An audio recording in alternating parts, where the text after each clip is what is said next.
आपल्याला एक कुकर घ्यायची आहे, ही मसूरची डाळ घ्यायची आहे। तुम्हाला पाहिजे तशी त्या पद्धतीने तुम्ही घेऊ शकता। बघू शकता या पद्धतीने तुम्हाला डाळ घ्यायची आहे। क्वांटिटी तुम्हाला पाहिजे तेवढी घ्या। आता आपण याला एकदा दोनदा एक दोन पाण्यात आपण चांगलं असं धुवून घ्यावं। ज्याने पण माझ्या चॅनलला सबस्क्राइब केलं नसेल त्याने सबस्क्राइब करा आणि बेल आयकॉनला क्लिक करा, जेणेकरून माझं हर एक नोटिफिकेशन तुमच्यापर्यंत पोहोचत राहील। 2-3 वेळा असं पाण्यात चांगलं धुवून घ्यायचं आहे। या पद्धतीने बघू शकता तुम्ही। आता दीड टमाटर चिरलेला आहे, तो तुमच्या अंदाजाने तुम्ही 2 टाका 3 टाका तरी पण चव येते भरपूर चांगली। त्या पद्धतीने आपण लावून घेतला आहे कुकर, बघू शकता तुम्ही। तर आपल्याला गॅसवर ठेवून आपल्याला 3-4 5-6 शिट्ट्या अशा काढून घ्यायच्या आहे। माझ्या कुकरला 5-6 शिट्ट्या लागतात, म्हणून मला हे करायला लागतं, 5-6 शिट्ट्या घ्यायला लागतात। या पद्धतीने आपण पालक जी आहे ती या पद्धतीने आपल्याला कापून घ्यायची आहे, डेटा काढून घ्यायचा आहे आणि 3-4 वेळा त्याला असं चांगलं असं धुवून घ्यायचं आहे। बघू शकता धुवून झालेली आहे। आता आपल्याला घ्यायचं आहे लसूण।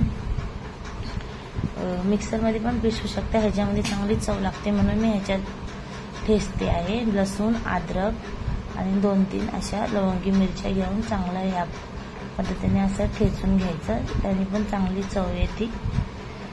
आणि ही डाळ आपली झालेली आहे शिजून, बघू शकता किती मस्त अशी झालेली आहे डाळ। आता आपल्याला एक कढई घ्यायची आहे, त्यात आपल्याला तेल टाकायचं आहे। तेल जसं तुम्हाला लागते तसंच कमीत कमी टाका, जास्त नका टाकू। आता तर बघू शकता कांदा, कढीपत्ता, जिरा घेतला आहे आणि आपल्याला हे हिंग सुद्धा टाकायचं आहे फोडणीला, हे बघू शकताय। आता आपल्याला जिरा टाकलेला आहे, आता कढीपत्ता टाकून झालाय, चांगलं याला असं तडतडीत परतून द्यायचं। त्यानंतर मग आपल्याला ह्याच्यामध्ये कांदा सोडायचा आहे या पद्धतीने आणि चांगलं असं लालशीर होसपर्यंत आपल्याला चांगलं असं परतून घ्यायचं आहे या पद्धतीने, बघू शकता तुम्ही गाईज। तर मला एकच अपेक्षा आहे की तुम्ही माझ्या चॅनलला लाईक आणि सबस्क्राईब करा आणि शेअर करा। बघू शकता या पद्धतीने आपल्याला चांगलं असं एकसारखं करून घ्यायचं आहे। यात मसाले टाकलेले आहेत, राई, धना पावडर, गरम मसाला, मॅगी मसाला पण टाकू शकता, मस्त अशी टेस्ट येते। आता ही कापलेला आपण जो पालक आहे या पद्धतीने आपल्याला असं कापून घ्यायचं आहे तर आणि याच्यामध्ये टाकायचं आहे, फ्राय करून घ्यायचं आहे थोडा उशीर त्याला।